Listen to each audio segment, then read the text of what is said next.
Masilayan ko man ang aking kababata. Talaga naman ang galak ay hindi mapapantayan ng pusong nagmamahalan. Wala na nga itong kawala lalo na't maraming nakakakita. Hindi mo rin masasabing iki magugutom. Sa pagkainan na ikaw na rin nga bahala. Ay hala! Good morning mga katatay, tuloy na naman huli ang asbar. Punta nga ho kami dito sa kasal ng aking kababata na si LJ Gonsalvo. At ang unang bumungad nga ho sa amin, itong si Bintong. Oh my God! Ito hong si Papa, napinsanin ho ng kakasalin na si LJ Gonsalvo. Sabi nga ho namin ay kami makikisabay na. Sasalubungin daw ho nila ang kinasalan ng isang lumalagapak na paputok na kwites. Nandito rin ho si Reynan Delmo. At kasama nga ho itong si Papa. Alam nyo naman kung bakit Papa mahilig sa paputok. At nang umultaw na nga ho ang ungos ng jeep ng sinasakyan ng mga abay. Siyempre naman ho pag nangunguna ang abay di kasunod na ang kinasalan. Nang nalaman na nga ho ni Papa na malapit na ang kinasalan ay agad na itong nagpasabog. Sa hindi sinasadyang pangyayari ay muntik na si Papa masabugan.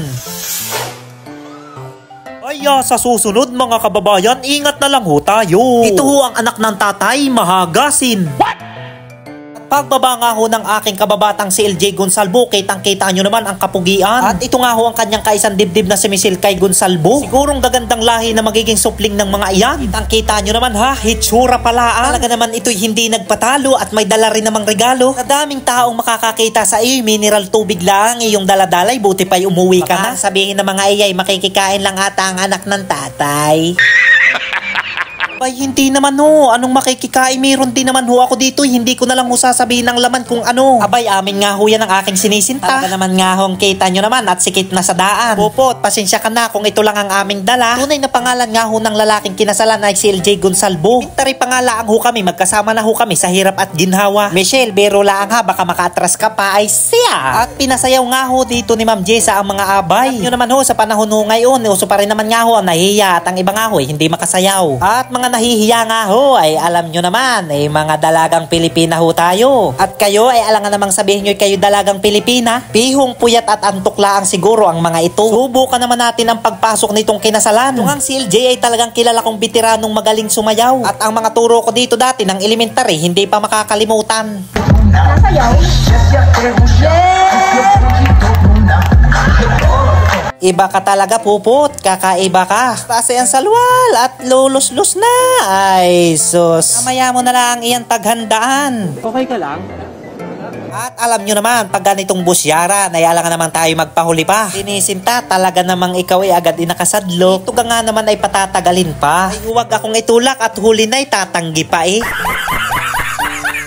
Nakakahiya dito pag mag-iisa. Siguro hindi lang ho ako ang nahihiya ditong kumain mag-isa. Yung huli kang dumating sa okasyonan, tapos ikaw lang ang kakaing mag-isa. Ala, tapos bawat sakol mo'y makikita ang subo. Tingin mo'y sa'yo nakatutok ang mga madla. Pagkatapos mong kumain, tamang tagkalkalaang ng tinga sa isang tabi. Lalaoy ang bituka ng baboy nagsuot sa ngalangala.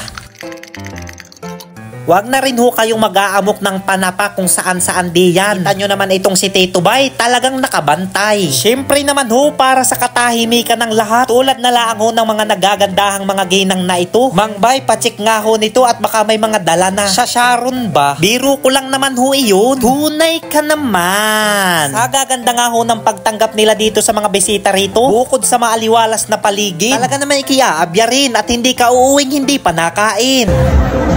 O yung mga kabataan, baka hindi pa kumakain ka na.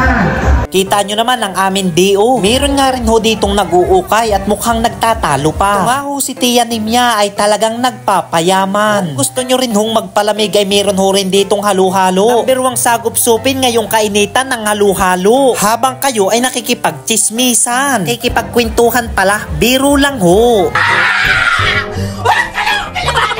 Shoutout sa dalawa din eh, sinong jowa ng mga ire. Mga hiyang-hiya. Pero ang mga may di sa Facebook ay namang nakanguso. What?